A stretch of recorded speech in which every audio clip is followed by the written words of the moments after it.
Sa pakinggan lang natin mga ka-old school, etong press con na naman ng magigiting nating mambabatas. Diyos ko mga baging langit. Pakinggan natin tong kwentong barbero nang simulat sa pool mula sa angka nila, parang wala namang improvement sa politika o sa kanilang distrito. Gusto nyo talaga ng bastusan eh. Panoorin natin. Please press 1 mga ka-old school kung meron tayong sounds. Ilan ba security niya? Okay. Si JJ, tingnan nyo naman yung tawa ni JJ dito. Grabe!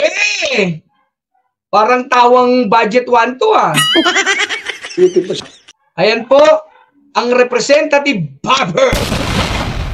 Diyos ko, kung alam niyo naman siguro yung mga barbers, may nagawa ba yan sa kanilang mga distrito? Nakikita niyo ba yan? Diyos ko. Pero ngayon, puro kayo daldal sa mainstream media.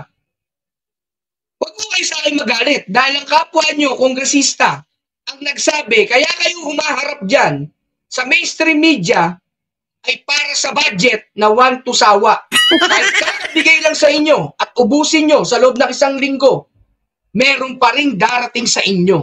Basta magsalita, humarap at humimod kung kani-kanino. Sure ball, makakahaluay ubi na naman kayo ng budget nyo na hindi namin alam kung saan nyo dinadala. Pera nyo ba yan? Hindi mo pera yan. Security. You know, for us politicians who travel from one province to another, minsan naman po nagko-coordinate tayo sa local police.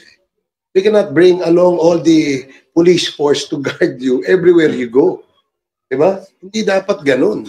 Kaya nga may ganun, dapat yung ganung kultura mawala yun.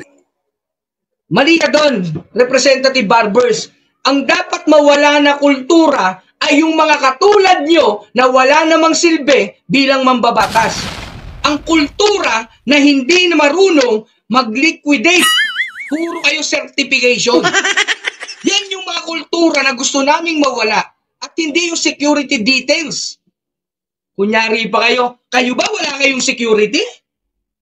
Halos nga pag nagdumada kayo sa kalsada, putragis, meron na kayong hagad, meron pa kayong bodyguard. Tapos sisilipin nyo yung kay Senator Bongo na 3 tao lang. 3. Si Senator Bongo, karapatan niya. Dapat lang na meron siyang security. Why? Kasi siya lang naman ang bukod tangi na kahit hindi pa eleksyon, lalo na nung nanalo siya noong 2019, siya lang naman po yung nangako na tumutupad ng kanyang pangako.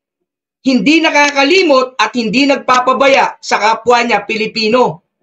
Si Senator Bongo lang din ang naglilibot sa nasunugan, nabahaan, nalindulan, kahit anong sakuna, mula Batanes hanggang Hulo, napuntahan na niya yan. Nagbibigay siya, abot kayang tulong kung ano lang yung kaya niyang itulong at nakikipag-usap siya kung ano ang problema on the grounds. Hindi katulad nyo, Diyos ko mabaging langit. Kayo, nandiyan kayo sa opisina yung di aircon. Pakuya-kuyakon. Haharap sa media para magpapogi. Pero anong silbi nyo? Wala kayong silbi. Ako, sasabihin nyo sa akin, wala kayong mga bodyguard, wala kayong mga security personnel? Oh, come on. Naglulukuhan tayo dito. Hindi po kami pinanganak kahapon para hindi namin makita na bawat politiko kung maggari-harihan sa kalsada at pag pumupunta sa isang lugar, lalo na pag malapit ng eleksyon, sandamukan. Sandamukan yung mga Hawi boys nyo, mga bodyguard nyo.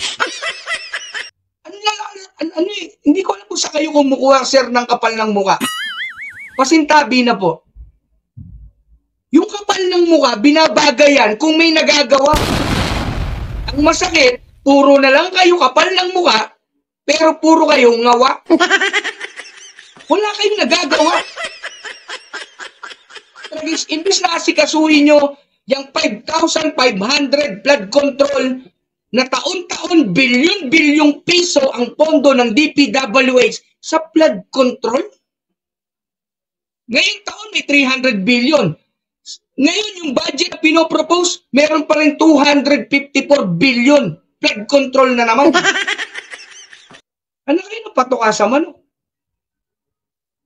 Politiko sira yung kultura, hindi yun yung kultura dahil may security lang yung isang politiko. Tatanggalin nyo. Pero ang trabaho niya naman, dire-diretsyong naglilibot, pumupunta sa mga lugar, nakasulok-sulukan na kahit kayo, hindi nyo kayang puntahan.